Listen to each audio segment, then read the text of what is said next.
En aquests dies de vacances nadalenques ens toca seguir parlant d'intel·ligència artificial, del seu present i del seu futur.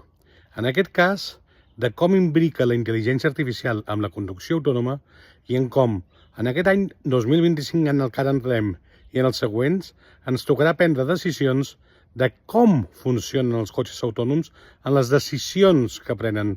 I cap d'aquestes decisions és una decisió tècnica, és una decisió social, una decisió ètica, una decisió moral que en tot cas després té una implementació tècnica. Per exemple, s'estan produint casos en els que els cotxes sense conductor estan sent atacats a San Francisco amb els seus passatgers a bord.